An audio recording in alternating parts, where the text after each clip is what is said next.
cordial para toda la teleaudiencia de 5 días. Arrancamos otro espacio de radar donde hacemos un recorrido por las principales informaciones, acontecimientos, tendencia, lo que es mercado a nivel país y por supuesto información de primer nivel con entrevistados que están a la altura y puede ser de suma utilidad para todos ustedes que están del otro lado. En este caso, vamos a hablar un poco de lo que abarca el bienestar en las organizaciones, cuáles son los factores que inciden y más todavía en esta época que estamos atravesando actualmente, tratando de recuperarnos paulatinamente de una pandemia que ha llegado a azotar a todos los sectores de la sociedad y la economía, muchos cambios paradigmáticos, hábitos en el consumidor que han cambiado también, han migrado y esto por supuesto está haciendo de que todas las organizaciones, empresas, sectores, instituciones tengan que también adaptarse a este nuevo estilo de vida que nos toca hoy asumir como sociedad misma. Vamos a tenerlo con nosotros al doctor Francisco Parisi, él es consultor y facilitador del Centro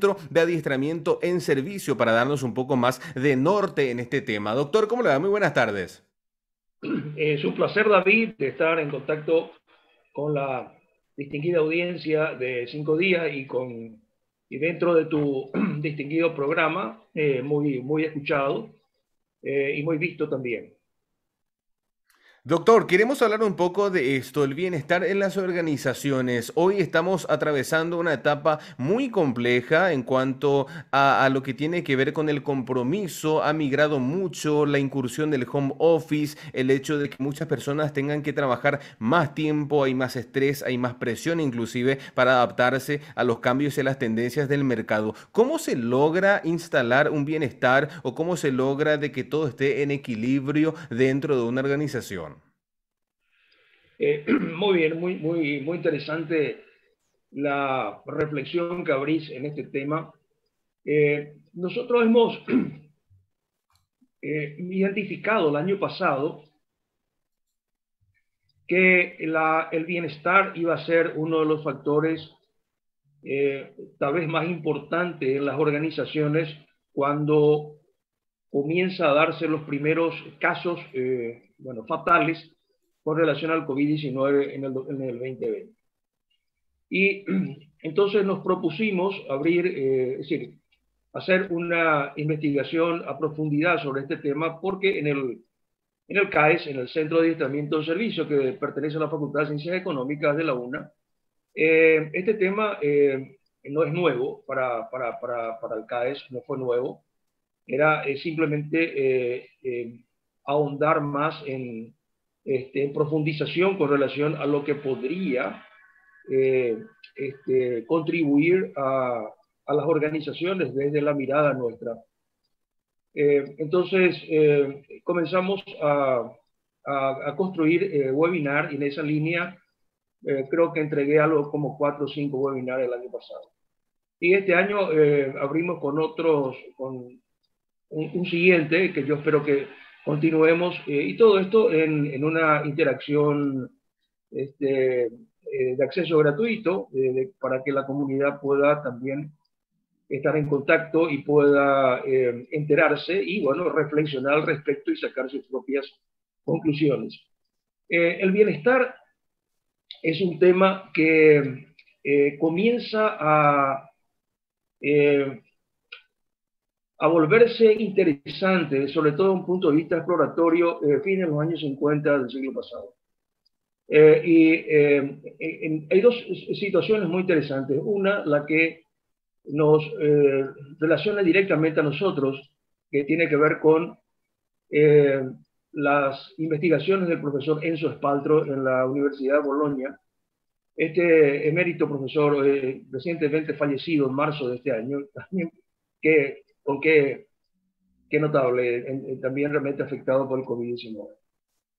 Él fue uno de los pioneros en Italia, en la psicología italiana, en explorar el bienestar en las organizaciones, lo que le llamaba el benessere laboral, o el benessere del laboro. Avanzó cosas muy interesantes que nosotros lo tomamos de esas investigaciones y lo llevamos al CAES en aquellos años. Yo lo conocí a él en el año 1997. Posteriormente él regresó un año después, así que dos visitas digamos, en un encuentro muy fuerte con él, logramos entonces aprender de primera fuente sus principales conclusiones. Pero también en finales del año, de los años 50, inicio de los 60 del siglo pasado, también en Estados Unidos se comienza a explorar esto a través del concepto del well-being. Nosotros tomamos el punto de partida de las conclusiones del doctor Spaltro en el sentido de que el bienestar, el malestar está dado, pero el bienestar hay que construirlo. Y este es un punto fundamental. Como Spaltro lo demostraba, es mejor sentirse bien que sentirse mal. Aunque esto parezca obvio, sin embargo, muchos de nosotros tendemos no sé, hay una especie de predisposición inconsciente probablemente a no querer sentirlos bien. Entonces el bienestar, en primer lugar, debe ser construido. Y esto entonces implica de que desde el punto de vista de la organización y también desde el punto de vista de las personas, exista lo que se denomina la energía de la voluntad. Es decir, la energía que empleamos todos los días tiene dos salidas. Una salida es la que tengo que hacer porque estoy obligado a hacer, porque esto es lo que tengo que hacer. Y el otro me lleva a explorar nuevas metas, a construir algo nuevo, a desafiarme a mí mismo, que es el primer compromiso que debo realmente asumir, porque el compromiso significa justamente prometerse a uno mismo de llegar a algo. Porque el compromiso es un término entonces de dos. En el caso aplicado a una persona, es como un diálogo interno entre el yo interno y yo mismo, realmente con relación a lo que quiero hacerlo. Entonces, en primer lugar, el bienestar es un concepto, un constructo que nos lleva a que no existe y que tiene que ser construido. Este es el primer punto, David. Es así. Ahora bien, doctor, mucho se habla de esto, de la importancia del bienestar, pero a nivel de las organizaciones, de las empresas, hoy día se están enfocando más bien en tratar de mantener los números, de que los balances no se vengan abajo, de seguir invirtiendo, de seguir innovando, y se deja un tanto de lado el bienestar de los colaboradores. Sí, sí. Desafortunadamente, esa es a ver, lo voy a poner de una manera apropiada, espero. No es una manera feliz de gerenciar. Es decir, el gerenciamiento es un concepto que desde afuera lo consideramos como personas vestidas o mujeres y hombres vestidas de manera formal, el hombre de traje, la mujer eh, de traje sastre, que se ocupan de cosas bien, estructuradas dentro de una organización. Sin embargo, el concepto de gerencia, de gerenciamiento, va mucho más allá de eso. El gerenciamiento se puede dar en el hogar, se puede dar en una relación formal, informal, donde hay dos personas que tienen que llevar algo de manera coordinada, existe gerenciamiento. Y ese gerenciamiento es el que lleva a que la organización, que reúne, por supuesto, a más de dos personas, eh, construya un ambiente psicológico denominado de seguridad psicológica, que es la confianza. Y la confianza es fundamental para poder mantener, sostener el bienestar. La confianza es un factor, es un profundo sentimiento que se va instalando en la calidad comunicacional. Los seres humanos nos comunicamos de dos maneras. Hoy la ciencia nos explica esto, de las neurociencias fundamentalmente, de que la comunicación es una conexión, es un partir de un sujeto a otro sujeto, y donde ahí van dos mensajes. El mensaje que sería racional, que sería lógico, racional, que va a ser procesado por el lado izquierdo del cerebro, pero también lleva un mensaje que no es explícito, pero que es implícito y que es entonces procesado por el lado derecho del cerebro. Es decir, el lado derecho del cerebro no está controlado por el lenguaje. Los sentimientos, por ejemplo, la creatividad, las tomas de decisiones, todo esto es procesado por el lado derecho del cerebro. Y el lado izquierdo es el que procesa la parte analítica, el lenguaje, las matemáticas. Y entonces, sí, yo puedo tener una comunicación lógica, pero no logro que el mensaje, implícito sea procesado de una manera entonces perceptual fuerte de quien lo recibe. Y esto entonces es muy importante en la comunicación entonces que este sea de alta calidad, porque la calidad comunicacional es igual a la calidad de vida de una persona, porque una comunicación tiene entonces que entregar cuatro factores o cuatro elementos que son muy importantes. Primero, que se debe ser interesante lo que comunico. Dos, debe ser simple en la comunicación. Debe ser relevante, debe ser entonces algo que la persona que lo recibe vaya a usarlo y lo vaya a usarlo porque a la persona quien le entrega le importa. Y el cuarto punto es la aplicación, la utilidad. Entonces, la calidad comunicacional debe tener estos cuatro elementos para poder entonces de esa manera ir generando un clima de empatía, y la empatía hoy es un valor fundamental para poder establecer vínculos colaborativos digamos, de larga data, de largo plazo. Y la empatía no tiene nada que ver con el rendimiento o con la performance o con el desempeño. La empatía se focaliza sobre la persona, en cambio el desempeño se focaliza sobre lo que la persona hace. Y son dos cosas diferentes, se miden de maneras diferentes.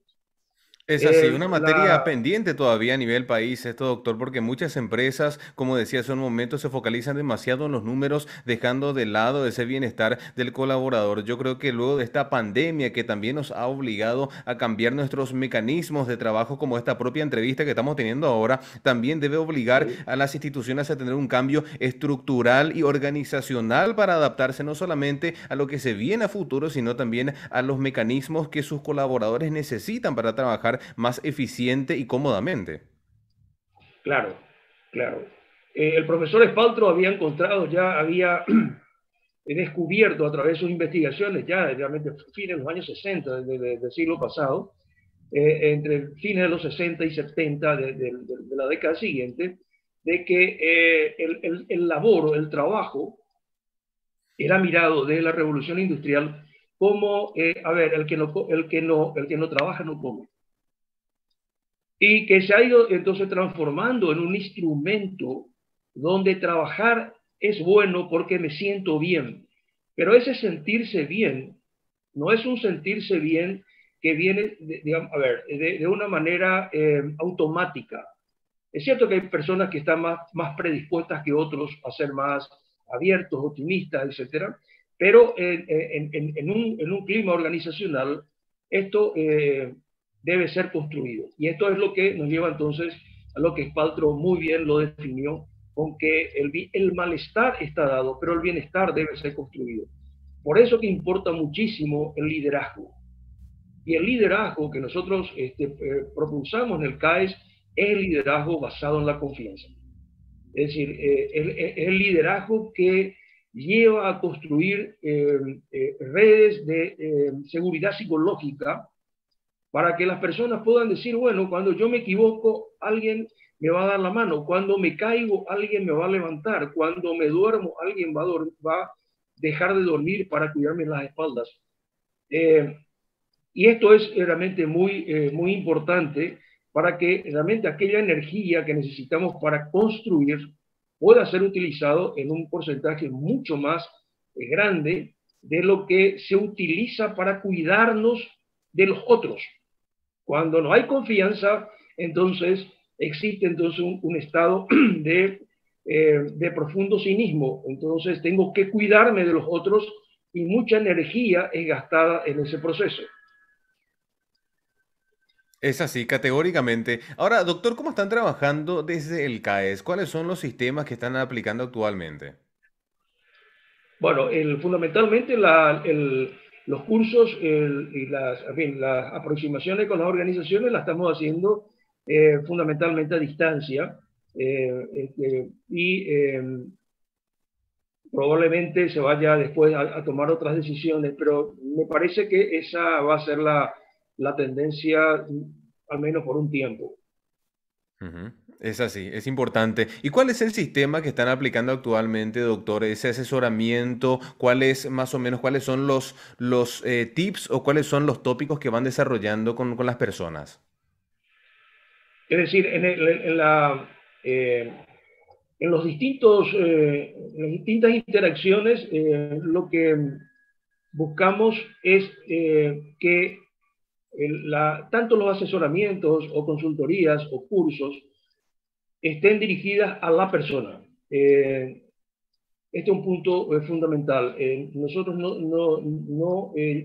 a ver, no desarrollamos un método basado en la audiencia, sino en la persona.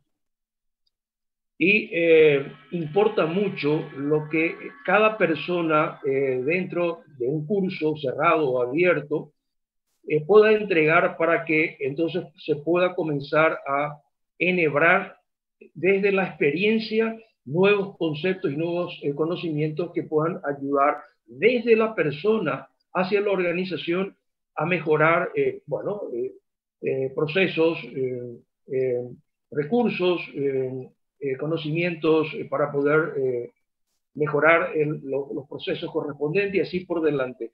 Es decir, el punto de partida para nosotros es la persona, ¿sí? Y en tanto la persona que conforma entonces posteriormente en sus interacciones con otras personas, lo que se llama organización, o sea, realmente la manera, a ver, la manera costo capital más apropiado para poder entonces manejar los recursos más sensibles, pueda entonces constituir una organización efectiva y eficiente. Es así. Doctor, ¿qué visión tiene para lo que resta de este año y ya, por supuesto, el corto plazo? Definitivamente los paradigmas a nivel país, a nivel económico, están cambiando. Sí, están cambiando, sin lugar a dudas que sí, sin lugar a dudas que sí. Eh, las, eh, es difícil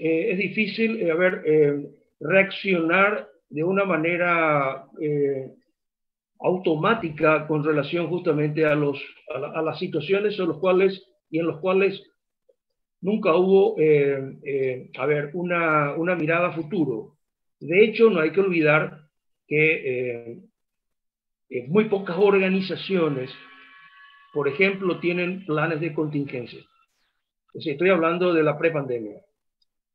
Eh, nosotros hemos intentado con muchas propuestas, por ejemplo, gestión de crisis,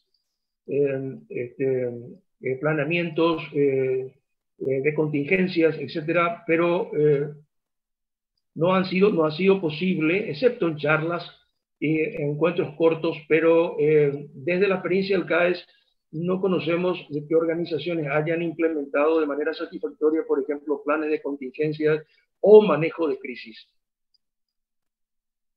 Es así, y sin embargo son muchas las familias detrás de cada colaborador que hoy están viéndose afectadas por la cuestión del COVID-19, vidas perdidas, familiares en cama, han tenido que quedarse en deuda inclusive para paliar toda esta problemática y es algo que, bueno, las organizaciones hoy día no se están enfocando a poder, digamos, subsanar o brindar un paño frío a todos estos colaboradores.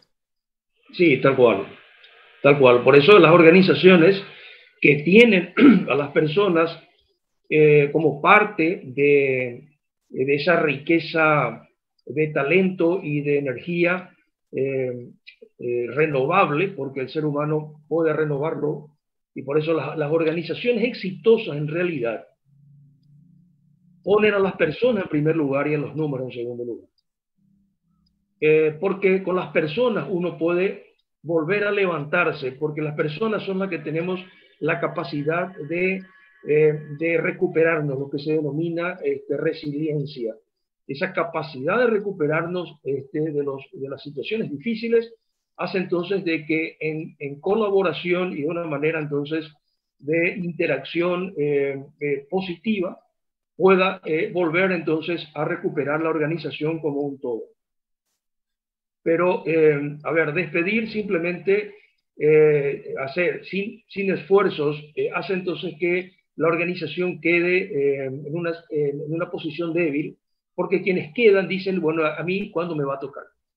Entonces, por esa razón, la construcción de un clima de confianza a través de un liderazgo de liderazgos bien establecidos, hacen de que una organización pueda no solamente caminar en tiempos de bonanza, sino también buscar maneras de recuperarse de los malos resultados, porque las personas eh, al entrar en una organización, lo primero entonces que buscan es cumplir el contrato o cumplir lo que le asignan dentro de una asignación.